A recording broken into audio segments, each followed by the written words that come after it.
வார்த்தையை பகிர்ந்து கொள்ளும்படியாக கொடுத்த தருணத்திற்காக நன்றி செலுத்துகிறேன். I thank God for giving me the opportunity to share God's word with you today. எனக்கு கடந்த சில நாட்களாக தேவன் என்னை உற்சாகப்படுத்திய ஒரு சில காரியங்களை தான் நான் உங்களுக்கு இந்த நாளில் தியானிக்க விரும்புகிறேன். I would like for us to meditate on a few things which the Lord had been speaking to me in the past and convicted me. So நம்ம கடந்த சில நாட்களாகவே நம்ம யோசித்து தியானித்து வருகிறோம், தேவனை அறிகிற அறிவில் நம்ம வளர்ந்து கொண்டே இருக்க வேண்டும் என்று. In the past few weeks we have been meditating on our having to grow in the knowledge of God. So நம்ம தேவனை அறிந்தோம் என்றால் நம்முடைய வாழ்க்கை உண்மையாகவே அது மிகவும் சந்தோஷம் நிறைந்த மனமகிழ்ச்சி நிறைந்த ஒரு வாழ்க்கையாக இருந்திருக்க வேண்டும். If we know God, our life would really be a joyful one. நான் அடிக்கடி யோசித்து பார்ப்பேன், நம்ம இப்போ ஆஃபீஸில் ஒர்க் பண்ணுறோம், இல்லை நிறைய காரியங்கள் இந்த பூமியில் உலகத்தில் நடக்கிறத பார்க்கும் பொழுது நம்ம சீக்கிரமாக சோர்ந்து போயிடுறோம், இல்லை ஒரு கவலை அந்த மாதிரி ஒரு காரியத்துக்குள்ள நம்ம ஈஸியாக சிக்கிக்கொள்கிறோம்.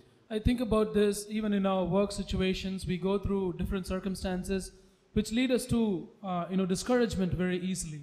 ஓசியா 4ஆம் அதிகாரம் 6வது வசனம். Hosea chapter 4 verse 6. அதில் முதல் பகுதி இப்படி தான் சொல்லுது, என் ஜனங்கள் அறிவில்லாமையினால் சங்காரமாகிறார்கள். The first part of that verse says, my people are destroyed for lack of knowledge. So இப்போ நான் இந்த வசனத்தை இப்படி தான் எடுத்துக்கிட்டேன், ஆண்டவரே நான் ஒரு கவலைப்பட்டு ஒரு சோர்ந்து போய் இருக்கக்கூடிய ஒரு மனிதனாக இந்த பூமியில் நான் வாழ்வேன் என்றால், this is how I have taken this verse for myself and said to the Lord, Lord, if I am a person who is getting discouraged through the circumstances of my life, நான் சொல்லிக்கிட்டு இருக்கிறேன், நான் தேவனை விசுவாசிக்கிறேன், சபைக்கு போகிறோம் அப்படின்னு சொல்லிக்கிட்டு இருக்கேன், ஆனால் நான் தேவனை அறிகிற விதமாக அறியவில்லை. The fact is that I keep proclaiming that I know God, but in reality I don't know the Lord. நம்ம வார்த்தையில் சொல்கிறோம், ஆமாம் நான் இயேசுவை பின்பற்றுகிறேன், இயேசுவை நான் நேசிக்கிறேன், இல்லை இயேசுவை விசுவாசிக்கிறேன் அப்படின்னு சொல்கிறோம், ஆனால் அவரை அறிகிற பிரகாரமாக நான் அறியாததினால் நான் கவலைப்பட்டு துக்கப்பட்டு என்னுடைய வாழ்க்கையை ஒரு அவிசுவாசியைப் போல வாழ்ந்து கொண்டிருக்கிறேன்.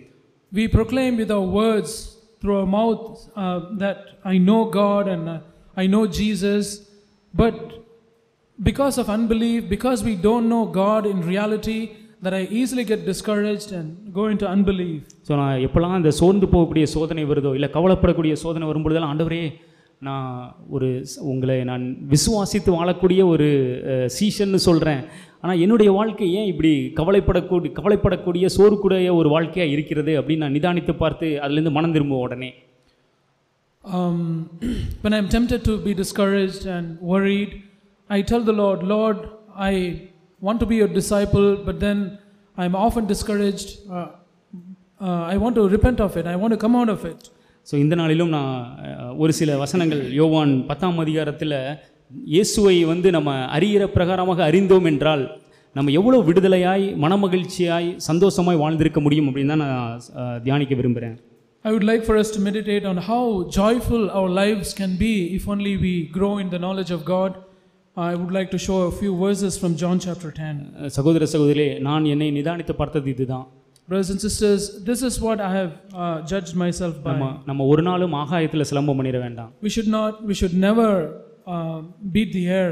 நம்ம மற்ற ஆண்டவரை அறியாத ஜனங்கள் அவங்க கவலைப்பட்டு துக்கப்பட்டு பாவத்தில் விழுந்து வாழக்கூடிய அந்த வாழ்க்கையை பார்த்து நாமும் அந்த மாதிரி தான் வாழ்ந்து கொண்டிருக்கோம் என்றால், if we look at the people of the world who don't know God and they live a life of discouragement, and our life is also like that, நம்ம நிதானித்து பார்க்கணும், நான் தேவனை இன்னும் சரியாக அறியவில்லை, அதுதான் எனக்கும் அவங்களுக்கும் ஒரு டிஃபரன்ஸே இல்லை என்னுடைய வாழ்க்கையில்.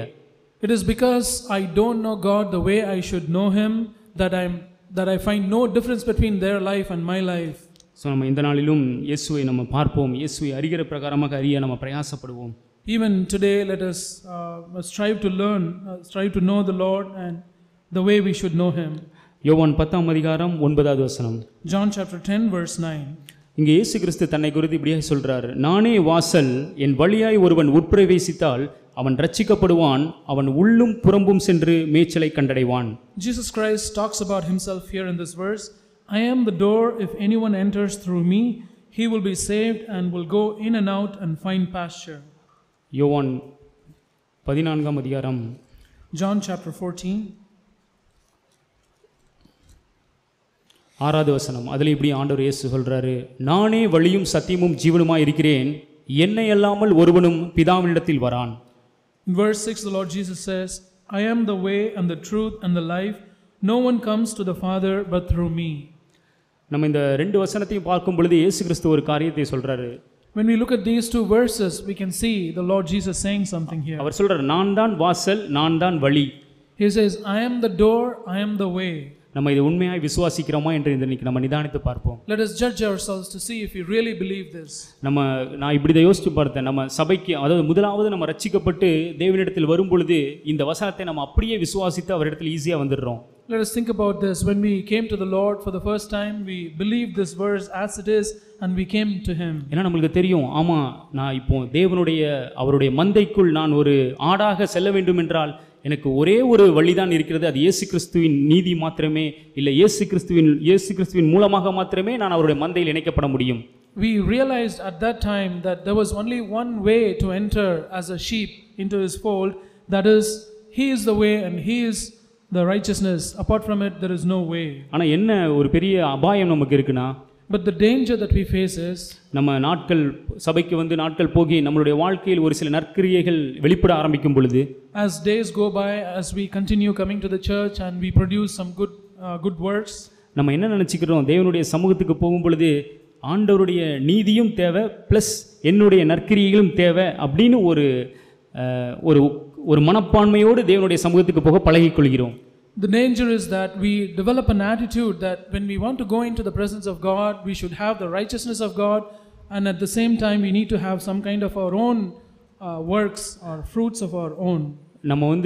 நம்ம ரட்சிக்கப்பட்ட முதல் நாளாக இருந்தாலும் சரி, even if it is the day that we were first converted, இல்ல நம்ம ரட்சிக்கப்பட்டு ஆண்டவருக்குள் எவ்வளவோ நாட்களாக நம்ம இருந்திருந்தாலும் சரி, or it has been after so many years or so many days of being with the Lord, ஆண்டவருடைய இரக்கத்தினால் எவ்வளவோ காரியங்களில் நாம் மனம் திரும்பி நற்கனிகளை கொடுத்து கொண்டிருந்தாலும் சரி, or it doesn't matter whether we have borne fruit much after depending on the Lord for so many years, இன்றைக்கு நான் தேவனுடைய சமூகத்துக்கு செல்ல வேண்டும் என்றால் எனக்கு ஒரே ஒரு வாசல் தான் இருக்கு, ஒரே ஒரு வழி தான் இருக்கிறது, அது இயேசு கிறிஸ்து மாத்திரமே. Today if I want to go into the presence of God, there is only one way and that is the Lord Jesus. அவருடைய நீதியை பெற்றுக்கொள்ளாமல் நான் பிதாவுக்கு முன்பாக நிற்கவே முடியாது. I cannot stand before the Father unless I have the righteousness of Jesus Christ. நான் எவ்வளவு பெர்ஃபெக்ட்டான ஒரு வாழ்க்கை வேணா வாழலாம், I could live a much perfect life, ஆனா நான் தேவனுடைய பிரசன்னத்தில் நான் என்ட்ராகும் பொழுது என்னுடைய மனப்பான்மை, ஆண்டவரே உம்முடைய சமூகத்தில் நான் உம்முடைய நீதியின் நிமித்தம், உம்முடைய குமாரனுடைய நீதியை தரித்து கொண்டது நிமித்தம் தான் நான் நிற்கிறேன் அப்படின்னு உணர்வோடு நான் பிரவேசிக்க பழகியிருக்க வேண்டும். When I enter into the presence of God, I should have learned to enter into his presence with the realization that I enter there with the righteousness of his son Jesus Christ alone. நம்ம மத்தேயு 22ஆம் அதிகாரத்தில் ஒரு எச்சரிப்பான வசனத்தை இங்கே பார்க்கிறோம். We see a word of warning in Matthew chapter 22ல நம்ம இந்த வசனத்தை ரொம்ப சீரியஸாக எடுத்துக்கொள்வோம். இயேசு கிறிஸ்து ஒரு நாளும் நம்மளுடைய நற்கிரியைகளை நம்ம கொண்டு அதை மனசுக்குள்ள வச்சுக்கிட்டு நம்ம தேவனிடத்தில் போகலாம் அப்படின்னு நினைத்தோம்னா அதை எவ்வளவு சீரியஸாக பார்க்கிறார் என்று பார்க்கலாம். Let us take this verse very seriously, and the Lord Jesus says something that gives us a warning that it is so serious a thing that we think we enter the presence of God with our own righteousness. மத்தேயு 22ஆம் அதிகாரம் வசனம் 11 இருந்து 13 வரை. Matthew chapter 22 verses 11 through to 13. இந்த ஓமானம் எல்லாமே நமக்கு தெரியும், நான் அதை வாசிக்கிறேன். விருந்தாளிகளை பார்க்கும்படி ராஜா உள்ளே பிரவேசித்த பொழுது கல்யாண வஸ்திரம் தரித்திராத ஒரு மனுஷனை அங்கே கண்டு, சிநேகிதனே நீ கல்யாண வஸ்திரம் இல்லாதவனா இங்கே எப்படி வந்தாய் என்று கேட்டான். அதற்கு அவன் பேசாமல் இருந்தான். அப்பொழுது ராஜா பணிவிடைக்காரனை நோக்கி, இவனை கையும் காலும் கட்டி கொண்டு போய் அழுகையும் பற்கடிப்பும் உண்டாயிருக்கிற புறம்பான இருளிலே போடுங்கள் என்றார். We know this parable, but when the king came in to look over the dinner guests, he saw a man there who was not dressed in wedding clothes, and he said to him, "Friend, how did you come in here without wedding clothes?" And the man was speechless. Then the king said to the servants, "Bind him hand and foot and throw him into the outer darkness. In that place there will be weeping and gnashing of teeth." யோசிச்சு பாருங்க, நம்ம கேட்டிருக்கோம் நம்ம மூத்த சகோதரர் மூலமாக இந்த காரியங்கள்லாம். ஒரு மனிதன் நான் தேவனுடைய சமூகத்துக்கு வருவதாக இருக்கட்டும், இல்லை நான் தேவன் பட்சத்தில் நான் சேருவதாக இருக்கட்டும், just think about this, brothers and sisters. We would have often heard this from our elder brothers, whether we come into the presence of God, நம்ம நம்மளுடைய சுயநீதியை வைத்துக்கொண்டு, அதாவது நம்ம தேவநீதியை அசட்டை பண்ணல, அதையும் ப்ளஸ் என்னுடைய நீதியும் வைத்துக்கொண்டு தான் நம்ம தேவனுடைய சமூகத்துக்கு போக பழகிக்கொள்கிறோம். We learn to go into the presence of God not despising the righteousness of God, but in addition to that we want to add our own righteousness and our own works. ஏசாயா 64வது அதிகாரம் 6வது வசனத்துல இப்படியே ஆண்டவர் சொல்றாரு. The Lord says in Isaiah chapter 64 verse 6. எங்களுடைய அதுல இந்த மாதிரி ஒரு வார்த்தையை நம்ம வாசிக்கிறோம். எங்களுடைய நீதிகள் எல்லாம் அழுக்கான கந்தையை போல இருக்கிறது. For all of us and all our righteous deeds are like a filthy garment. நம்ம யோசிச்சு பார்ப்போம் சகோதரர்களே, நம்ம ஒவ்வொரு நாளும் ஆண்டவருக்குள்ள வந்து ரொம்ப நாட்களாக நம்ம இருக்கலாம். Let us think about this, brothers and sisters. It may have been so many years of being with the Lord. ஆனா நீங்க ஒவ்வொரு முறையும் தேவனுடைய சமூகத்துக்கு போகும் பொழுது எப்படிப்பட்ட மனப்பான்மையோடு தேவனுடைய சமூகத்துக்கு போறோம்? But with what kind of attitude do we enter into the presence of God every time we enter there? ஆண்டவரே, உம்முடைய குமாரனுடைய நீதியை நீர் எனக்கு கொடுக்காத பட்சத்தில் நான் பிதாவுடைய சமூகத்தில் நிற்கக்கூடிய என்னால் முடியாது, அந்த உணர்வோடு நம்ம செல்கிறோமா? Do we go with a sense saying, Lord, I cannot enter your presence without the righteousness of your Son? என்னதான் நான் ஒரு நீதியுள்ள ஒரு ஒழுக்கங்கிரமமான ஒரு வாழ்க்கை வாழ்ந்தாலும் அது அழுக்கான கந்தை என்ற உணர்வு எப்பொழுதும் நம்மளுக்குள்ள இருக்கின்றதா? Do we always have the sense that whatever righteous life that we live, it's only a filthy garment? இயேசு அவர் மாத்திரமே வாசல், அவர் மாத்திரமே வழி, நான் அவரின் மூலமாகவே நான் பிதாவின் சமூகத்திற்கு என்ட்ராக முடியும். Jesus alone is the way, Jesus alone is the door. I can enter into the presence of the Father only through him. So இவ்வளவு பெரிய எச்சரிப்பு அந்த காரியத்தில் இருக்கின்றது. There is this warning in that statement of Jesus. ஆனா அதுல இன்னொரு பெரிய ஒரு என்கரேஜ்மென்ட் இருக்கின்றது. But also there is a great encouragement. நம்ம நிறைய முறை என்ன செஞ்சிரோம், நம்ம ஆண்டவருக்கு நம்ம முக்கியமாக நம்மளுடைய சபையில் ஜெயம் கொண்ட வாழ்க்கை குறித்து பேசும் பொழுது நம்ம ஏதாட்டும் ஒரு பாவத்தில் இருந்தோம்னா ரொம்ப டிஸ்கரேஜ் ஆகி அப்படியே சோர்ந்து போய் பின்வாங்கி போயிடுறோம். Because we talk about higher standard of life and holiness in our church, when we fall into some sin, we get so easily discouraged. ஆனால் யோசிச்சு பாருங்க, ஆண்டவர் இங்கே சொல்றாரு, நானே வாசல், நானே வழி, என் மூலமாக நீ பிதாவிடத்தில் வர முடியும் அப்படின்னு சொல்றாரு. But think about this, the Lord Jesus says, I am the door, I am the way, and through me you can enter into the presence of the Father. நீ வந்து பாவத்தில் விழுந்துட்ட, நீ பரிசுத்தமாய் ஒரு மாசம் நீ வாழ்ந்து அதுக்கு பிறகு தான் நீ என்கிட்ட வரணும் அப்படின்னு ஆண்டவர் சொல்லவே இல்லை, விரும்பவும் இல்லை. The Lord does not say or does not want that you should live a perfect and holy life for the next 1 month and then only you can enter into his presence. No. உடனடியே பாவத்தில் விழுந்த அடுத்த நிமிடமே நான் மனம் திரும்பி பிதாவுடைய சமூகத்திற்கு அவருடைய குமாரனுடைய நீதியை தரிப்பித்து விசுவாசித்து உள்ளே நுழைய முடியுமே. If I fall into sin, I can repent and the next moment acquire the righteousness of Jesus, putting my faith in Jesus and go into his presence immediately. எனக்கு இயேசு கிறிஸ்துவே வாசல் வழி என்கிற வெளிப்பாடும் அறிவும் எனக்கு இருக்கும் என்றால் என்னுடைய வாழ்க்கையில் எப்படி எனக்கு சோர்வு வரும்? If I have the revelation that Jesus Christ alone is the door and the way, how can I ever be discouraged? நான் எதுக்கு 1 மாசம் 2 மாசம் 1 வாரம் 2 வாரம் நான் வந்து குற்ற மனசாட்சியில் இருந்திருக்க வேண்டும்? Why should I be under a guilty conscience for 1 month and 2 months after having sinned? நான் உடனடியாக வாசல், என்னுடைய வழியாகிய கிறிஸ்துவை விசுவாசித்து தேவனுடைய பிரசன்னத்தில் உடனடியாக உள்ள நுழைஞ்சிருக்கலாமே. I could have easily gotten into the presence of God through the door, the way that is the Lord Jesus Christ. So நம்ம சோர்ந்து போகாமல் இந்த காரியத்தை இயேசு என்னுடைய வாசலும் வழியுமாக இருக்கிறார் பிதாவிடத்தில் சேர இன்று உற்சாகமாய் உடனடியாக நம்ம தேவனிடத்தில் சேர கடவோம். So let us draw near to God immediately and joyfully, realizing the fact that the Lord Jesus is the way, is the door. I can access the presence of God every time. அதே சமயத்தில் நம்ம ஒரு நீதியுள்ள வாழ்க்கை வாழ்றது நிமித்தம் ஒரு நாளும் நம்மளுடைய சுயநீதி நம்ம தேவநீதியோட ஒட்டி வச்சுக்கிட்டு தேவனுடைய சமூகத்துக்கு போக பழகிக்கொள்ள வேண்டாம். At the same time, let us never learn to add our own righteousness along with the righteousness of Jesus to go into his presence. இந்த சம்பவம் ஆடையும் மந்தையும் குறித்து ஆண்டவர் இந்த சம்பவத்தெல்லாம் பேசுறாரு.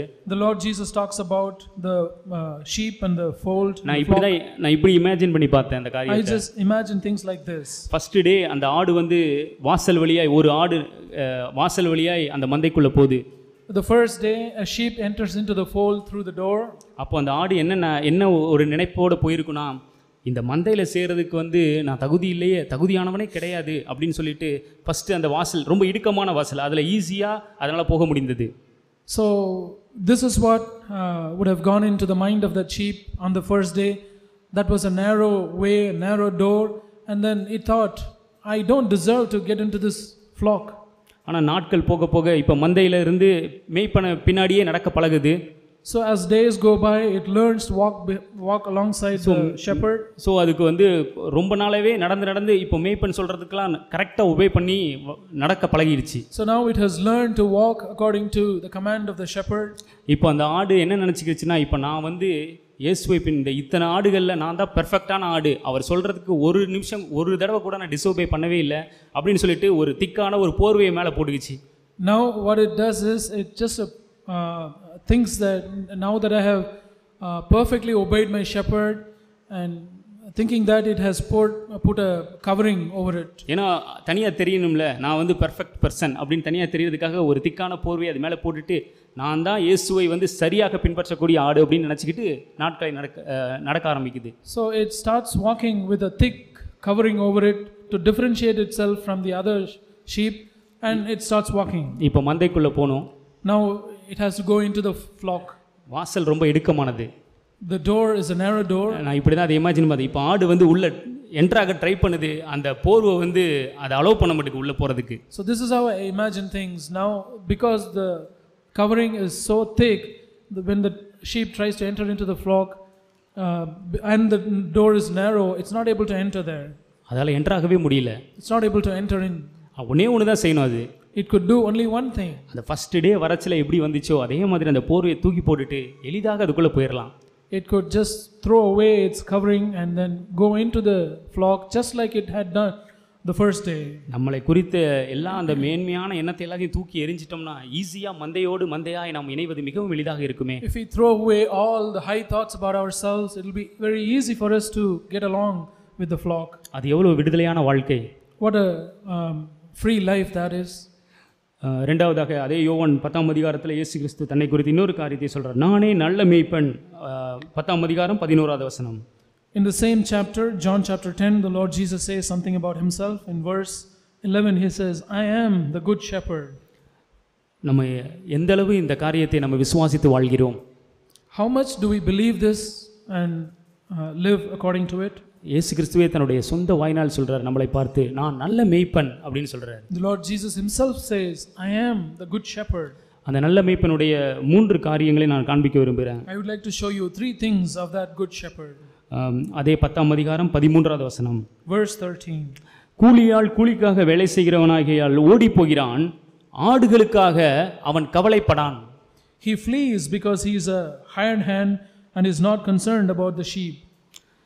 இப்போ அதாவது ஆண்டவர் என்ன சொல்றாருன்னா, கூலியாள் வந்து ஆடுகளுக்காக கவலைப்பட மாட்டான் அப்படின்னு சொல்றாரு. The Lord Jesus says the hired hand is not concerned about the sheep. அப்ப நான் இதோடைய எதிர்ப்பதமா நான் இப்படி தான் பார்க்குறேன், ஒரு நல்ல மேய்ப்பன் எப்படி இருப்பான். So the opposite of this is how a good shepherd would be. அவர் சொல்றாரு, நல்ல மேய்ப்பன் என்ன செய்வானா, ஆடுகளுக்காக கவலைப்படுவான். A good shepherd is concerned about the sheep. ஆடுகளுக்காக கவலைப்படுவான். A good shepherd is concerned about the sheep. நம்ம நினைச்சு போப்போம், நம்ம நிறைய முறை நம்மளுடைய தாட்ஸ்ல இப்படி நினைச்சிருப்போம், சார் என்ன குறித்து யாருமே எதுவுமே ஒரு கன்சர்னே என் மேலே யாருக்கும் இல்லை. Let us think about this, brothers and sisters. We might have thought this thought, oh, nobody is concerned about me. ஆனால் உங்களை எவ்வளவு பெரிய ஒரு அருமையான வார்த்தையை இயேசு கிறிஸ்து சொல்றாருங்க. See what a great word the Lord Jesus says. நான் நல்ல மேய்ப்பன், என் ஆடுகளுக்காக நான் கவலைப்படுகிறேன். I am the good shepherd. I am concerned about my sheep. நான் ஒரு சில வசனங்களை காண்பிக்கிறேன். லூக்கா 15ஆம் அதிகாரத்தை எடுத்துக்கொள்வோம். I would like to show you a few verses. Let's turn to Luke chapter 15.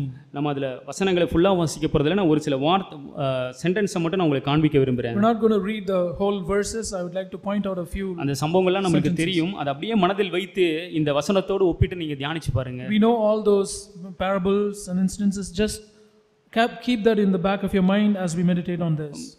லூக்கா 15ஆம் அதிகாரம் 14வது வசனத்தில் இப்படியே ஒரு வார்த்தை சொல்லப்பட்டிருக்கு. Luke chapter 15 verse 14. இது ஒரு ஆடை குறித்த ஒரு காரியம். இப்படி இயேசு சொல்றாரு, காணாமற் போன ஆட்டை கண்டுபிடிக்கும் அளவும் தேடி திரியானோ. Verse 15:4. So Luke chapter 15 verse 4.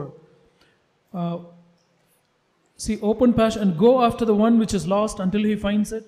தமிழில் பார்த்தீங்கன்னா அந்த வார்த்தை தேடி திரியானோன்னா அவரே ஒரு பதற்றத்தோட காணாமல் போன ஆடை தேடிக்கிட்டு இருக்கிறான். So as it is written in Tamil, the shepherd would be so anxious in order to find that lost sheep. அடுத்தது நம்ம 9வது வசனத்தில் பாருங்க, அதே மாதிரி காணாமற் போன வெள்ளிக்காசை கண்டுபிடிக்கும்படி 8வது வசனம், வீட்டை பெருக்கி அதை கண்டுபிடிக்கும் வரைக்கும் ஜாக்கிரதையாய் தேடாமல் இருப்பாளோ? In verse 8, does she not light a lamp and sweep the house and search carefully until she finds it? அதே மாதிரி 3வது இளையகுமாரனுடைய ஸ்டோரி நம்மளுக்கு தெரியும். அவங்க அப்பா எப்பொழுதும் எப்போ வருவான் அப்படின்னு ஒரு ஏக்கத்தோடு மகனை தேடிக்கொண்டிருக்கிற ஒரு தகப்பன். We know about the story of the prodigal son. The father was anxiously waiting when his son will come back. யோசிச்சு பாருங்க சகோதரர், ஆண்டவர் இப்படி நம்மளுக்கு பிக்சரைஸ் பண்ணி காட்டுறாரு. Think about this, brothers and sisters. The Lord is showing things in a picture. நான் நல்ல மேய்ப்பன், என் ஆடுகளுக்காக நான் கவலைப்படுவேன். I am a good shepherd. I am concerned about my sheep. நீங்க எவ்வளவு தூரம் போயிருந்தாலும் ஒருவேளை நீங்க நினைச்சுக்கிடலாம், நம்ம நினைச்சுக்கிடலாம், என்னை குறித்து யாருக்குமே கவலை இல்லை, எல்லாரும் அவங்கவுங்க பாட்டுக்கு நடந்துகிட்டு இருக்காங்க, என்னை குறித்து கவலைப்படுறதுக்கு யாருமே இல்லை அப்படி நம்ம நினைத்து கொண்டிருக்கிறோம். We may be thinking, no, nobody is concerned about me. Everybody walks their own way. இல்லை, இந்த வசனம் தெளிவாக சொல்லுது, நான் நல்ல மேய்ப்பன், என் ஆடுகளுக்காக நான் கவலைப்படுகிறேன். This verse very clearly says that the Lord Jesus is a good shepherd and he is concerned about his sheep. லூக்கா 19:41 இன்னொரு வார்த்தையை நான் காண்பித்து உங்களை உற்சாகப்படுத்த விரும்புகிறேன். I would like to encourage you by showing another verse in Luke chapter 19. இப்படியே போடப்பட்டிருக்கு, அவர் சமீபமாய் வந்த பொழுது நகரத்தை பார்த்து அதற்காக கண்ணீர் விட்டு அழுது அப்படின்னு ஒரு வார்த்தை இங்கே போடப்பட்டிருக்கு. In 41, when he approached Jerusalem, he saw the city and wept over it. யோசிச்சு பாருங்க, மனம் திரும்பாமல் இயேசுவை கொலை செய்ய போகிற ஒரு இஸ்ரவேல் தேசம். Just think about this. It is a nation of Israel who is unrepentant and who is going to put Jesus to death. அந்த நகரத்தை பார்த்து இயேசு கண்ணீர் விட்டார். Looking at that city, the Lord Jesus wept over. அப்பனா அவங்க மேலேயே ஆண்டவர் கன்சர்னா இருக்கிறாரு. So that means the Lord Jesus was concerned about even that city. நீங்க அந்த அளவு நம்ம யாரும் மோசமானவங்க கிடையாது. We are not that bad, I think, I hope. அப்பனா யோசிச்சு பாப்போம், நம்மளை எவ்வளவு ஆண்டவர் அக்கறையாய் நம்ம மேல கன்சர்னா இருக்கிறாரு. Then let's think about this, how concerned the Lord is over us. என் ஆண்டவர் நல்ல மேய்ப்பர், யார் வேணா எனக்கு குறித்து கவலைப்படாமல் இருக்கலாம், அவர் என்னை குறித்து அவர் கவலைப்படக்கூடிய தேவனா இருக்கிறார். The Lord is a good shepherd and even if nobody is concerned about me, the Lord is concerned about me. இப்படியாய் அந்த நல்ல மேய்ப்பனை நான் அறிந்திருப்பேன் என்றால், if I know this Jesus as my good shepherd, நான் எப்படி டிஸ்கரேஜ் ஆக முடியும்? How can I ever be discouraged? நான் எப்படி கவலைப்பட முடியும்? How can I ever be worried? அடுத்த அதே மேய்ப்பனுடைய இன்னொரு காரியம் இப்படியா சொல்லப்பட்டிருக்கு. And the thing about this shepherd is this. இப்படி சொல்றார் ஆண்டவர், நான் என்னுடையவைகளை அறிந்தும் என்னுடையவைகளால் அறியப்பட்டும் இருக்கிறேன், ஆடுகளுக்காக என் ஜீவனையும் கொடுக்கிறேன். 15வது வசனம், யோவான் 10:15. John chapter 10 verse 15, even as the Father knows me and I know the Father. 14. யோவான் 10:14-15. John chapter 10 verses 14 and 15. I am the good shepherd and I know my own and my own know me. Even as the Father knows me, I know the Father and I lay down my life for the sheep. இங்க நான் இந்த வசனத்தை இப்படி தான் எடுத்துக்கொண்டேன். ஆண்டவர் சொல்றாரு, நான் பிதாவை அறிந்திருக்கிறேன், பிதாவை என்னை அறிந்திருக்கிறார், அதை போல நான் என் ஆட்டை அறிந்திருக்கிறேன் அப்படின்னு சொல்றாரு.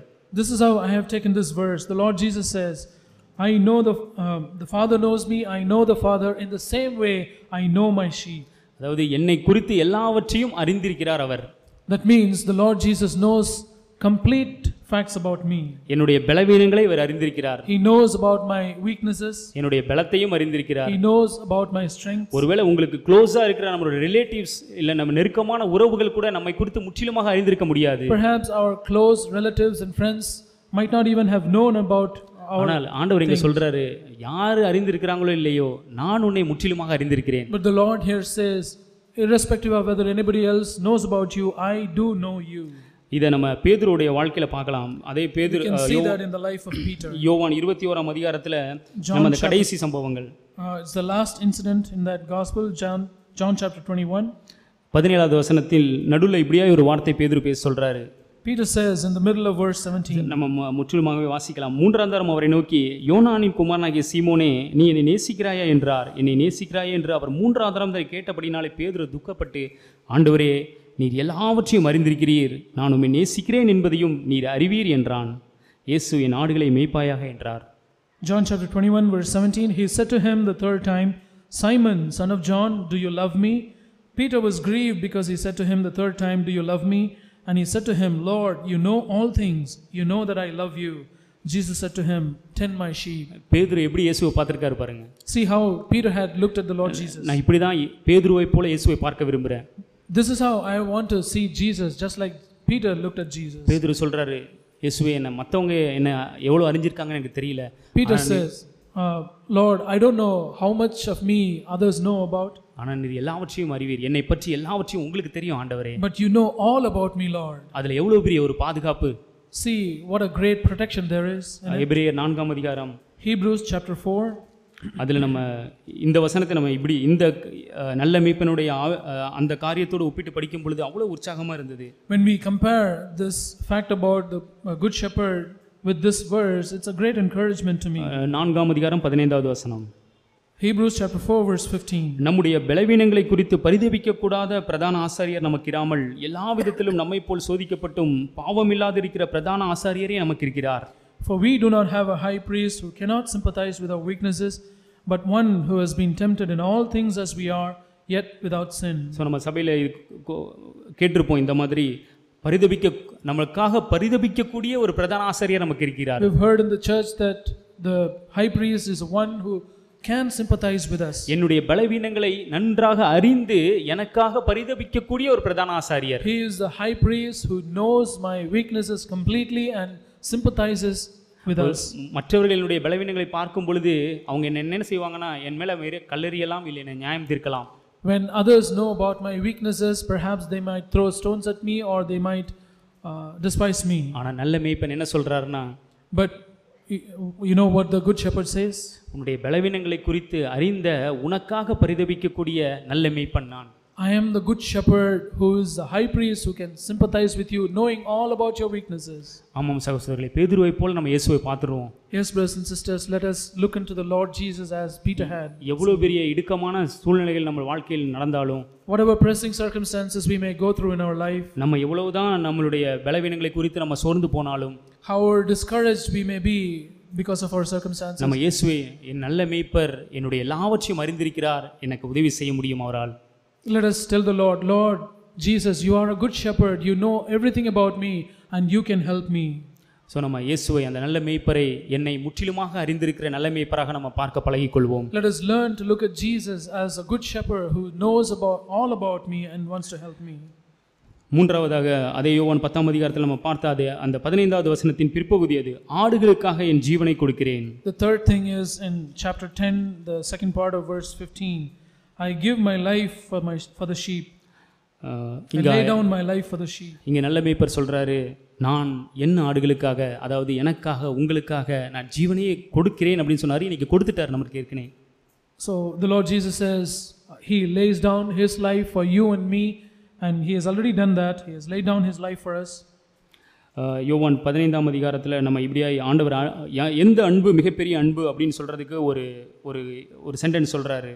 The Lord he says one sentence to describe which love is a greater love. 15ஆம் அதிகாரம் 13வது வசனம். John chapter 15 verse 13. ஒருவன் தன் சிநேகிதருக்காக தன் ஜீவனை கொடுக்கிற அன்பிலும் அதிகமான அன்பு ஒருவரிடத்திலும் இல்லை. Greater love has no one than this, that one lay down his life for his friends. இப்போ எனக்காக ஜீவனை கொடுக்கிறேன் அப்படின்னு தான் அங்க போடப்பட்டிருக்கு. It is written that I lay down my life for you. ஆனா அந்த நல்ல மேய்ப்பர் எனக்காக எதற்காக ஜீவனை கொடுத்தார்? But why did that good shepherd lay down his life for me? அவர் என்னை அந்தளவாய் நேசிக்கிறார். He loves me so much. அவர் என்னை அந்தளவாய் அன்பு கூறுகிறார். He loves me so much. அவர்தான் சொன்னாரு, யாரை சிநேகிதருக்காக ஜீவனை கொடுக்கிறதுலயும் பெரிய அன்பு எதுவுமே இல்லைன்னு சொல்றாரு. He was the one who said greater love has no one than this, that he lays down his life for his friends. அப்பனா எந்த அளவு என்னை நேசித்தபடியால் அவர் எனக்காக ஜீவனை கொடுத்திருக்கிறார். So we can imagine how much he has loved me so as to give his life for me. நம்ம ரோமர் 4ஆம் அதிகாரம், Romans chapter 4, 5ஆம் அதிகாரம் 8வது வசனத்தை நம்ம வாசிக்கலாம். Romans chapter 5 verse 8. நாம் பாவிகளாய் இருக்கையில் கிறிஸ்து நமக்கு மரித்ததினாலே தேவன் நம்மேல் வைத்த தமது அன்பை விளங்க பண்ணுகிறார். But God demonstrates his own love toward us in that while we were yet sinners, Christ died for us. யோசிச்சு பார்ப்போம் சகோதரர்களே, நம்ம வார்த்தைகளை, தேவனுடைய வார்த்தையை அப்படியே விசுவாசிப்போம் என்றால் எவ்வளவு பெரிய ஒரு மகிழ்ச்சியான வாழ்க்கை நமக்கு உண்டு. Just think about this brothers and sisters, how joyful we would be if only we believe the word of the Lord completely. என்னுடைய மனைவி என்னை இந்த மாதிரி நேசிக்க முடியாது, My wife cannot love me this much. இல்லை என்னை அதிகமாக நேசிக்கக்கூடிய சகோதரனோ என்னுடைய அம்மா அப்பாவோ என்னை இந்த மாதிரி நேசிக்கவே முடியாது. Or a brother or my father or mother who love me so much could not love me this much. ஆனால் என்னுடைய நல்ல மேய்ப்பர் என்னை நேசித்தபடியால் அவருடைய ஜீவனை எனக்காக கொடுத்திருக்கிறாரே. But because my good shepherd has laid down his life because he loved me so much. அப்ப என்னுடைய நல்ல மேய்ப்பரை நான் ஒவ்வொரு நாளும் என்னுடைய கண்களுக்கு முன்பாக நான் பார்ப்பேன் என்றால், If I look at that good shepherd before my eyes like this, எனக்காக கவலைப்படுகிற நல்ல மேய்ப்பன், a good shepherd who is concerned about me, என்னை முற்றிலுமாக அறிந்திருக்கக்கூடிய நல்ல மேய்ப்பர், a good shepherd who knows completely about me, எனக்காக அன்பு நிமித்தம் தன் ஜீவனையே கொடுத்த நல்ல மேய்ப்பர், the good shepherd who laid down his life because of love for me. இப்படிப்பட்ட நல்ல மேய்ப்பர் என் கண்களுக்கு முன்பாக எப்பொழுதும் இருக்கும் பொழுது நான் எப்படி டிஸ்கரேஜ் ஆக முடியும்? How can I ever be discouraged when this good shepherd is ever before my eyes? நான் எப்படி கவலைப்பட முடியும்? How can I be worried? என்னுடைய வாழ்க்கையில் கவலை பயம் இருக்கும் என்றால் நான் எந்த அளவு தேவனை இன்னும் அறிகிற பிரகாரமாக அறியவில்லை. If I have fear and anxiety in my life, it means only this thing, that I've not known the Lord as much as I should have known him. நான் இதை படிக்கும்போது ஆண்டவரே என் வாழ்க்கையை இன்னும் கவலையும் பயத்தினாலும் நான் இன்னும் சிக்கொண்டு சின்னாபின்னமாக்கிட்டு இருக்கேன்னா அவரை அறியாதபடினால் அழிந்து போய் கொண்டிருக்கிறேன். And if I am tormented by fear and anxiety, that means that I have not known the Lord. உண்மையாகவே நம்ம இயேசுவை அவரே வாசல், அவரே என்னுடைய நல்ல மேய்ப்பன் என்று அறிந்திருப்போம் என்றால், if we know the Lord Jesus, that he is the door and he is the way, அப்போ நம்மளுடைய வாழ்க்கை எப்படி இருக்குன்னா 16வது வசனத்தின் பிற்பகுதியில் இப்படியா சொல்றாரு, அவைகள் என் சத்தத்துக்கு செவி கொடுக்கும். Then this is how our life would be. In the second part of verse 16 he says, they will hear my voice. 27வது வசனத்தில் இப்படியே சொல்றாரு, அவைகள் எனக்கு பின் செல்கிறது. In verse 27 he says, my sheep hear my voice and I know them and they follow me. நம்ம இந்த ரெண்டு இயேசுவை குறித்து சரியான ஒரு வெளிப்பாடு இல்லாமல், if we don't have these two revelations about this Jesus, அந்த நல்ல மேய்ப்பருடைய சத்தத்தை நம்மால் கேட்கவே முடியாது. we will not be able to listen to the voice of that good shepherd. அந்த நல்ல மேய்ப்பரை நாம் பின்பற்றவே முடியாது. we will never be able to follow this good shepherd. ஒருவேளை சபையில பின்பற்றுங்கன்னு சொல்றதால ஏதோ பல்ல கடிச்சிட்டு வேணா பின்பற்றலாம்.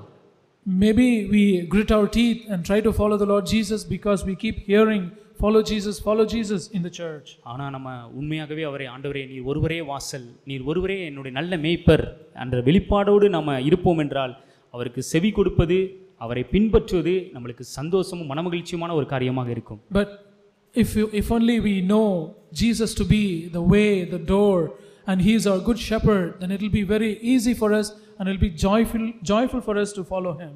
நம்ம இப்படிப்பட்ட ஒரு வாழ்க்கையில் பிரவேசிப்போம் என்றால், if we enter into this kind of a life, ஆண்டவர் இப்படியாய் வாக்குத்தத்தம் நமக்கு கொடுக்கிறார். the Lord gives us this word. இந்த இப்படிப்பட்ட வாக்குத்தத்தத்தை நமக்கு சுதந்திரித்துக் கொள்ள முடியும். we can appropriate this promise. 10ஆம் அதிகாரம் 28வது வசனம். Chapter 10 verse 28. நான் அவைகளுக்கு நித்திய ஜீவனை கொடுக்கிறேன், அவைகள் ஒருபோதும் கெட்டுப் போவதில்லை, ஒருவனும் அவைகளை என் கையிலிருந்து பறித்துக் கொள்வதும் இல்லை. And I give eternal life to them and they will never perish and no one will snatch them out of my hand. அவைகளை எனக்கு தந்த என் பிதா எல்லாரிலும் பெரியவராய் இருக்கிறார், அவைகளை என் பிதாவின் கையிலிருந்தும் பறித்துக் கொள்ள ஒருவனாலும் கூடாது. My Father who has given them to me is greater than all and no one is able to snatch them out of the Father's hand. எவ்வளவு அருமையான ஒரு வாக்குத்தத்தம். What a wonderful promise this is. இயேசு சொல்றாரு, என் கையிலிருந்து யாரும் பறிச்சுக்கிட முடியாது. இயேசு சொல்கிற என்னுடைய கையிலிருந்து யாரும் உங்களை பறித்துக் கொள்ள முடியாது. Jesus says no one will be able to snatch you out of my hand. என்னுடைய பிதாவின் கையிலிருந்து பறித்துக் கொள்ள முடியாது. And no one will be able to snatch you out of my Father's hand either. ஆமாம் சகோதரர்களே, இப்படிப்பட்ட ஒரு வாழ்க்கையை தான் தேவன் வாழ விரும்புகிறார். Yes, brothers and sisters, this is the kind of life that the Lord promises us. நான் அப்படிதான் வாழ வாஞ்சிக்கிறேன். This is how I would like to live as well. நான் இயேசுவை அறிகிற பிரகாரமாக அறிந்திருக்க வேண்டும். I should know the Lord Jesus as I should know him. அவருடைய நீதி இல்லாம நான் தேவனுடைய பிரசன்னத்தில் போக பழகிக்கொள்ள கூடாது. I should never learn to go into the presence of God without his righteousness. அவர் ஒருவரே வாசல், அவர் ஒருவரே வழி.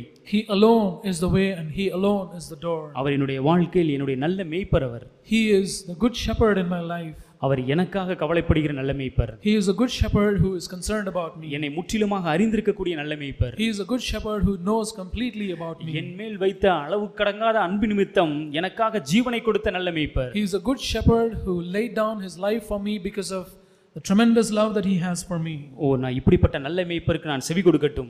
Oh, let me listen to this good shepherd. இந்த நல்ல மேய்ப்பனை நான் பின்பற்றட்டும். Let me follow this good shepherd. அவருடைய கையிலிருந்து என்னை யாரும் பறித்துக் கொள்ள முடியாது. No one will be able to snatch me out of his hand. தேவன் நம்ம ஒவ்வொருக்கும் அப்படியே உதவி செய்வாராக. May God help each one of us.